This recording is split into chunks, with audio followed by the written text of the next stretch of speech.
injeksi ada dua tipe, yaitu injeksi volume besar dan injeksi volume kecil. Injeksi volume besar adalah injeksi dengan volume lebih dari 100 ml, sedangkan injeksi volume kecil, injeksi yang bervolume 100 ml atau kurang. Di sini, kami melakukan praktikum pembuatan sediaan injeksi volume kecil yang berisi bahan aktif furosemid. Furosemid termasuk ke dalam obat diuretik kuat yang dapat untuk pengobatan hipertensi, gangguan kognitif jantung, dan juga edema. Injeksi furosemid adalah larutan steril yang berisi furosemida dengan air dan ditambahkan natrium hidroksida. Berikut adalah langkah-langkah dalam pembuatan injeksi furosemid.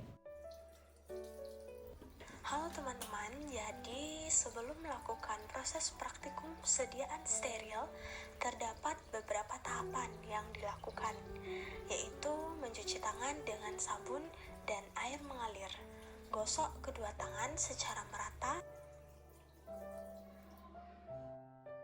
kemudian sebelum memasuki area steril, diwajibkan menggunakan APD berupa jas laboratorium, masker, sus cover, nurse cap, dan handscoon.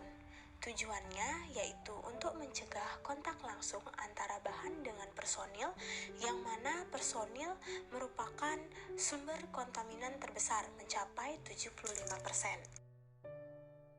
Berikut adalah alat dan bahan yang digunakan, di mana sebelumnya alat-alat yang akan digunakan harus disterilisasi terlebih dahulu dengan autoclave pada suhu 121 derajat Celcius selama 15 menit yang dilakukan pada gray area. Tujuannya adalah agar semuanya benar-benar steril dan tidak lagi ada spora mikroba yang mempengaruhi hasil sediaan.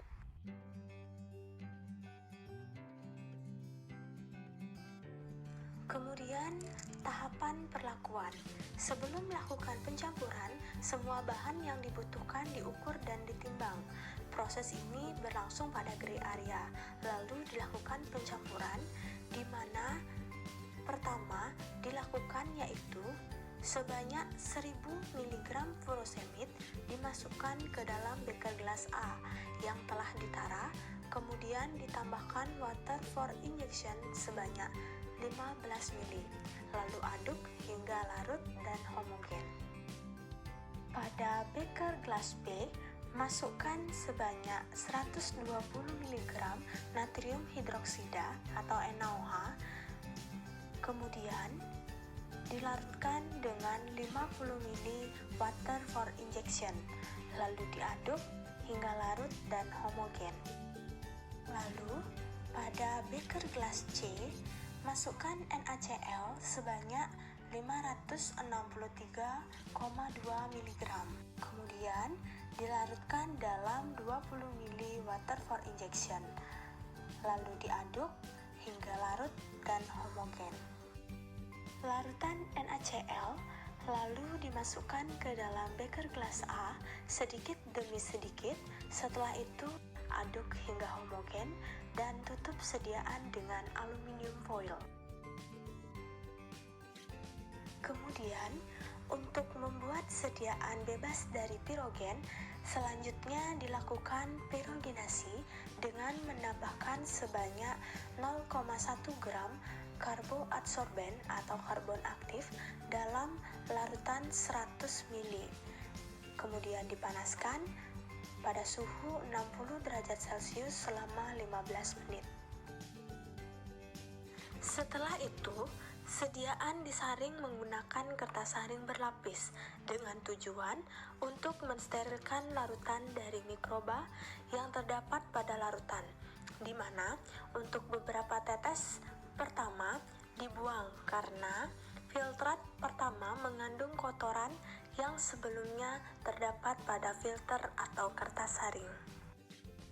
Kemudian dilakukan proses pengisian sediaan ke dalam ampul, di mana pada proses ini dilakukan pada white area, yaitu pada laminar airflow. Sediaan diambil menggunakan alat suntik atau spike masing-masing ampul diberikan larutan sebanyak 5,3 mili. Proses pengisian ampul juga menggunakan sebuah membran filter yang berfungsi untuk menjamin sterilitas sediaan yang dimasukkan ke dalam wadah. Setelah itu, sediaan ampul ditutup dengan membakar ujung ampul menggunakan api bunsen, di mana proses ini dilakukan pada gray area.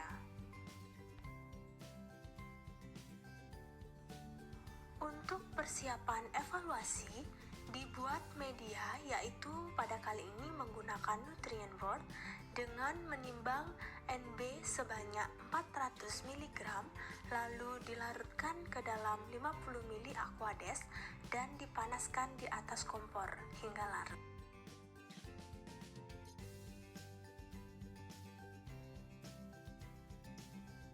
Sediaan dan media NB yang telah disiapkan kemudian disterilisasi akhir dengan autoclave pada suhu 121 derajat Celcius selama 15 menit untuk menjaga sterilitas sediaan injeksi. Setelah disterilisasi, selanjutnya dilakukan tahap evaluasi, yaitu uji kebocoran, uji kejernihan, uji volume terpindahkan, dan uji sterilitas. Untuk uji yang pertama yaitu uji kebocoran, di mana prinsipnya yaitu wadah ampul dimasukkan ke dalam larutan metilen blue. Apabila terdapat wadah yang bocor, maka larutan dalam wadah akan berwarna biru. Pengujian selanjutnya yaitu uji kejernihan, di mana prinsipnya yaitu menggunakan latar belakang putih dan latar belakang hitam untuk melihat ada tidaknya partikel pengotor. Berikutnya adalah uji volume terpindahkan. Dilakukan dengan cara isi tiap wadah diambil dengan alat suntik hipodermik kering. Pada kali ini menggunakan alat suntik berukuran 10 mili. Kemudian keluarkan gelembung udara dari alat suntik, lalu pindahkan isi dalam alat suntik ke dalam gelas ukur kering. Dan diamati volume yang terpindahkan dengan melihat skala dari gelas ukur. Untuk pengujian yang terakhir yaitu uji sterilitas. Tujuannya adalah untuk melihat ada tidaknya pertumbuhan mikroba pada inkubasi bahan uji menggunakan cara inokulasi langsung. Pada praktikum kali ini menggunakan 4 buah tabung, di mana 1 tabung sebagai kontrol dan 3 tabung lainnya diisi sediaan injeksi furosemid. Tahap selanjutnya yaitu tahap inkubasi yang dilakukan selama 24 jam pada suhu 30 derajat Celcius. Setelah 24 jam inkubasi, sediaan kemudian kembali diamati untuk melihat ada tidaknya mikroba. Di sini saya akan menjelaskan tentang evaluasi sediaan injeksi volume kecil furosemid.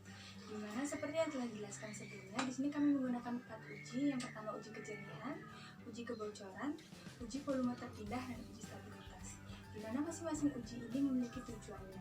Yang pertama uji kejernihan memiliki tujuan untuk melihat ada atau tidaknya partikel pada sediaan injeksi yang dibuat. Nah, prinsipnya dengan melihat sediaan pada latar belakang putih ataupun hitam yang selanjutnya diberikan cahaya. Nah, di sana akan terlihat pengotor berwarna putih terlihat pada latar belakang hitam, kemudian pengotor berwarna hitam akan terlihat pada latar putih. Nah, pada hasil praktikum kami, semua uji telah memenuhi syarat, di mana syarat ini berdasarkan farmakope tidak satupun injeksi yang dibuat mengandung pengotor ataupun serat. Selanjutnya adalah uji kebocoran. Tujuan dari uji kebocoran ini adalah untuk melihat keutuhan kemasan injeksi yang dibuat. Pada praktikum ini, semua sediaan telah memenuhi persyaratan.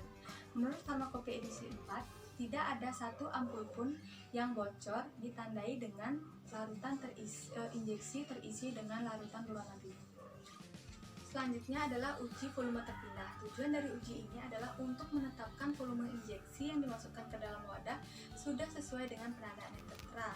Prinsipnya, dengan memindahkan sediaan injeksi menggunakan spike 10 mili ke ke gelas ukur 10 ml, kemudian amati volumenya. Pada praktikum ini, kami menggunakan volume awal 5,3 dan mendapatkan volume akhir 5,3. Pada praktikum ini, sediaan yang kami buat telah memenuhi persyaratan dari uji volume terpindah. Menurut Farmakope edisi 4, volume rata-rata tidak kurang dari 100% dan tidak kurang satu pun dari 95%. Yang terakhir adalah uji stabilitas. Tujuan dari uji ini adalah untuk memastikan bahan yang digunakan telah memenuhi persyaratan dari masing-masing monografi.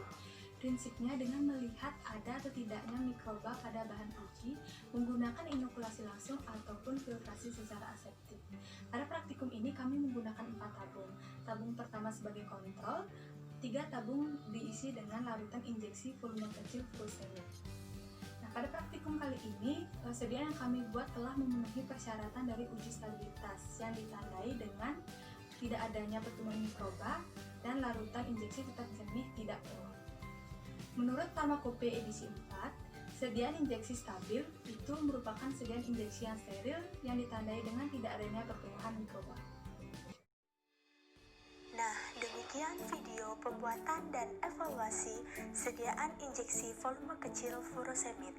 Semoga bermanfaat dan terima kasih telah menonton.